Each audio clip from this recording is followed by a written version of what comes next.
Hello and welcome to another exciting edition of Diaspora Network, where we celebrate Nigerians making remarkable strides around the world. I'm Teniola Oyitayo. On today's program, we focus on breaking barriers and celebrating Nigerians who have entered the political space in their adopted countries, overcoming language and cultural challenges. Our guest this week is Collins Nweke, a pioneering politician in Belgium and an advocate for migrant rights. But before all that, let's get up to speed on the latest news from the diaspora. An event celebrating the 50 most influential Nigerians worldwide was recently held in London. Titled The Global List, showcased a wealth of affluent Nigerians from politics to aerospace to music, both at home and across the diaspora. On the list included the chairman of the channel's media group, John Momo, award-winning author Chimamanda Ngozi Adichie, music superstars Burna Boy and Tiwa Savage, heavyweight boxer Anthony Joshua, neuropathologist Bennett Omalu, and business mogul Mo Abudu. In addition to the list's unveiling, additional honours included the Community Empowerment Award and Excellence in Public Services Award, which were given to Guinness World Record chess champion Tunde Onakoya and Royal Director of Community Engagement Eva Omogomi, respectively. We caught up with some of the attendees to hear their thoughts about the inaugural event. We don't often hear of that excellent spirit. We don't hear of the philanthropists. We don't hear about those who are shifting the dial for communities. We don't hear of the change makers. I think sometimes I see lots of great things, but tonight has blown me away. I think platforms like this are very crucial. We should all encourage same to ensure that we continue to change the narrative to a positive perspective and not wallow in that era where every bit of the story that comes out of Africa is something negative. And of course, there are a lot of problems, right? But at the same time, I think convergence like this gives us something new to believe in. It gives us something new to believe in. And these things are so important. These conversations are important. These gatherings are important. Last but not least, Preston Nadi from Texas. Texas-based student Preston Nadi recently emerged winner of the Microsoft Office Specialist US National Championship, taking home a $3,000 scholarship prize. Out of more than 98,500 students aged 13 to 22, Nandi made it to 195 finalists in an all-expenses-paid trip to Anaheim, California and Orlando, Florida. During the live competitive event, finalists were given a document to recreate and were scored according to the accuracy compared to the original. The community college student says that his innate desire to solve problems has been a constant force in his life, and it is interwoven in his passion in computers and programming. On his social media, he goes on to say he is looking forward to applying these skills in new and exciting ways in the field of technology. British Nigerian film director Ogo Okpue has released a new film titled A Song from the Dark. Mrs. Isioma Williams. Yes. It's about your husband, Magnus. Magnus. What if Magnus was actually killed? A Song from the Dark is a supernatural thriller which follows a Nigerian family living in England who hire a spirit hunter following the death of their father while they hide a dark secret. The all-black cast, including prominent stars Vanessa van der Puye and Wale Ojo, holds a significance to Ogu, who says he wanted to represent an authentic cultural element in the form of Nigerian tradition and religion. The Essex-based filmmaker has previously said he is drawn to the fantasy, action and horror genres, with 3 horror shorts under his belt, following his 2013 film Saving Cain and 2016's Catface. The film has already bagged awards including Best Director in the American Black Film Festival and Best First Feature in the Pan-African Film Festival. Juliana Olayinka with the Diaspora Network News Wrap in London. From local councils to national parliaments, Nigerians are making significant strides in politics around the world. In our special report today, we explore the stories of some Nigerians who have overcome language barriers and cultural differences to become influential political figures in their communities. In most Western countries, there's a marked underrepresentation of Black people and other ethnic minorities in politics compared to the diversity of the population.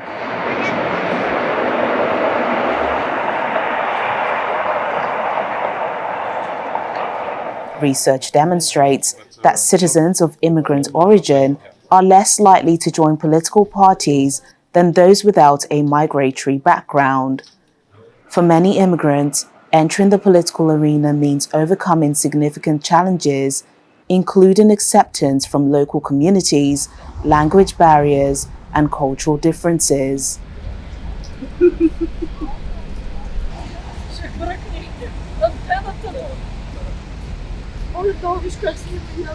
Over the years, however, we have seen more Nigerians stepping out of their comfort zones, achieving notable firsts in the process. Rotimi Adebari made history in 2007 when he was elected the first Black mayor of a county council in Ireland. Adebari originally came to Ireland in 2000 as an asylum seeker. He became a popular local figure and was elected to the Midlands Towns Council in 2004, rising to the post of mayor after successfully applying for Irish citizenship. In June 2021, Uruemu Adejimi also became Ireland's first Black female African mayor. Adejimi, born in Nigeria, moved to Ireland with her family in 2003. She had lived in Longford for 15 years when she decided to run for local elections under Fianna Fáil 2 years after being introduced to the party by a neighbour. Before that, she had never been involved in politics. John Godson, born and raised in Nigeria, was sworn in as the first Black member of Poland's parliament in 2011. He had served as a councillor in the city of Lodz before taking up a parliamentary seat vacated by a party colleague after local elections. His entry into parliament was held as a landmark in a country where at the time there were just 4,000 Black people. I shocked myself too. People were all shocked. More recently, in the United States, Yemi Mobolade, an independent candidate, defeated a longtime Republican office holder to become the first Black man and immigrant to be elected mayor of Colorado Springs. Mobolade, who had no previous political experience, moved to the U.S. in 1996 as a student.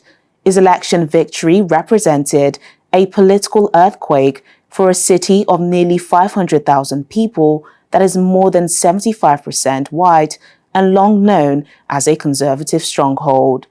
I am proud that we made history. I am the first Black elected mayor of this great city. I'm the first immigrant mayor of this great city. I mean, that's nothing small that not only I accomplished, we accomplished. It took a village. How's everybody doing today? Come on, how is everybody doing today? Good.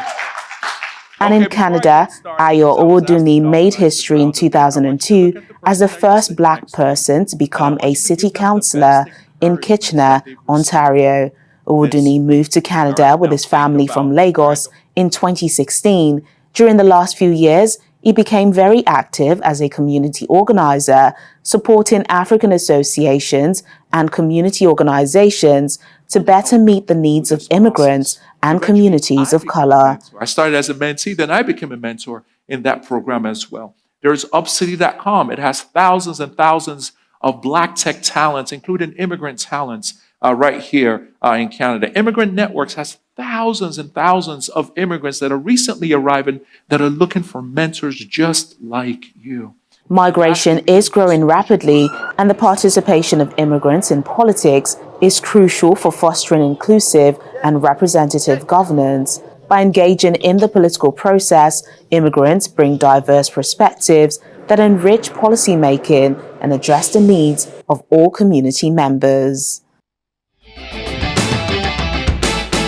Now let's turn our focus to our guest today, Nigerian-born Belgian politician Collins Nweke, who after moving to Belgium years ago, overcame language barriers and cultural differences to become an influential figure in politics and a champion for migrant rights.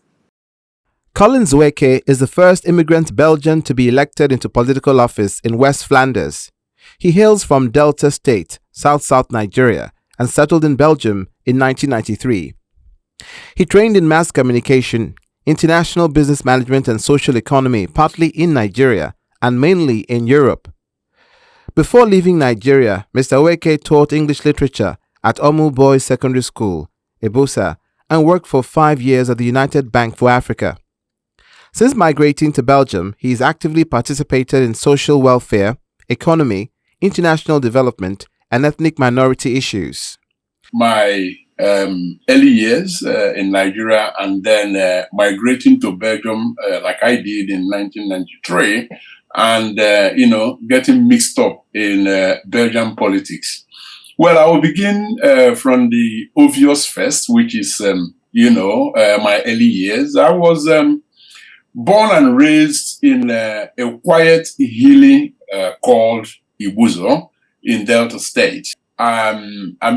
Why is that important? It is important because, some of the influences of those early years, have a way of, shaping one's life, particularly when you talk of, that spirit of resilience. Well, like I said, it was a normal upbringing. Went to school, strict Catholic, educational upbringing from primary to, Sacred Heart Primary School in my hometown, St. Thomas's College, also in my hometown, pretty Catholic strict upbringing.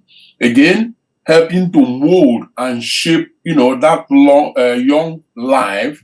And today, you look back to, you get confronted with certain things and then they just bring back memories of those, beautiful upbringing. In the late 80s, early 90s, you recall that was, the core period, the core era of military regime in Nigeria. So apart from the political turmoil, the economy was also beginning at that moment to take a nosedive. Some of us who could, by all accounts, consider ourselves, lucky, being a banker at the time, we didn't have much reasons to say, okay, we want to do the Japa syndrome. But then as young people, you get confronted also with political situations, you get involved with friends who find the injustice of military misrule, unbearable.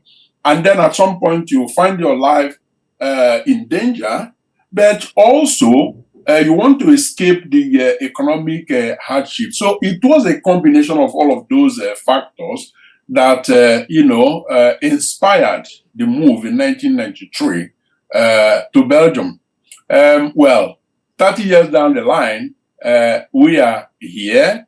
And along that line as well, one came in here, saw a few things that are not working as they should, but very, very many things working well. Again, that was the inspiration into politics.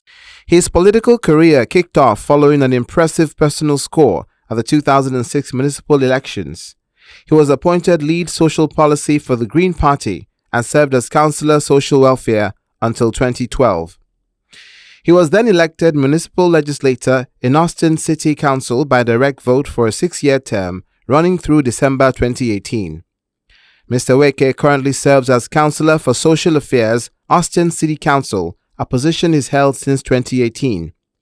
He also served as Chief Executive and Chairman of Nigerians in Diaspora in Europe and has been active in consultancy and advocacy in the field of socio-economic development for Nigeria and Africa. He features in several media houses as an African affairs analyst. Mr. Nweke speaks English, Dutch, and some German. He's happily married to Mrs. Tonya Nweke, and their union is blessed with 2 sons. We'll return after a quick break. Collins Nweke shares his insights on his journey into politics, the challenges he faced, and his efforts to make a difference in his community. Please stay with us.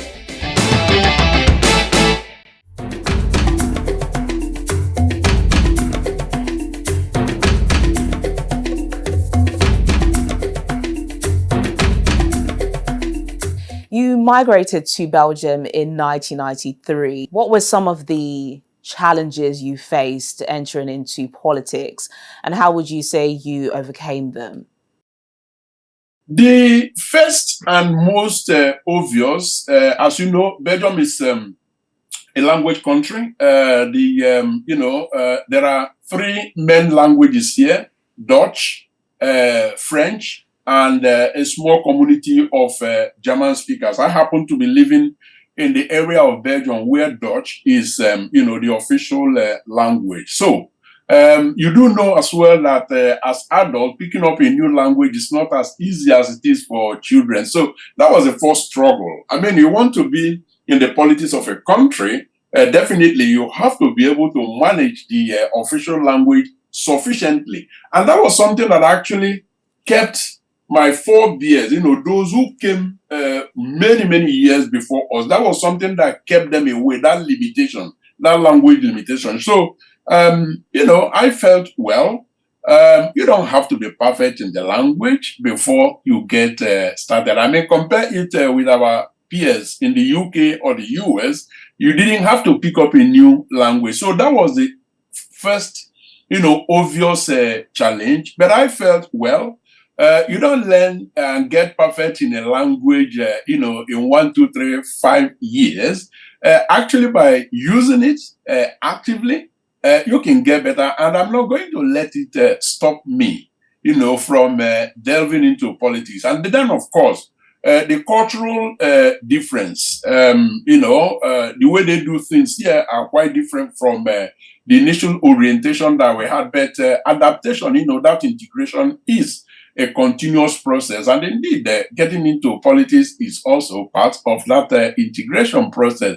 So all of those challenges were there, but I felt that they shouldn't be limiting. I mean, they should actually inspire you more to make the playing field, a little bit more level for those that will come behind one. And nearly 18 years down the line since since getting elected for the first time, one is still there. But anyway, bowing out, at the end of my current term of office.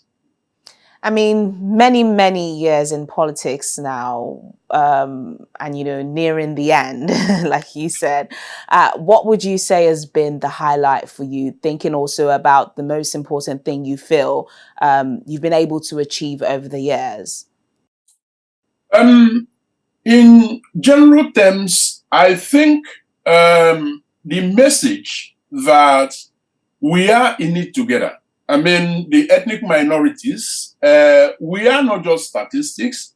We are part of, the community, the society, and incrementally, because while some of us, the first generation migrants, actually, make the choice of coming here, our children, the second generation, didn't make those choices. They were born here. This is their home.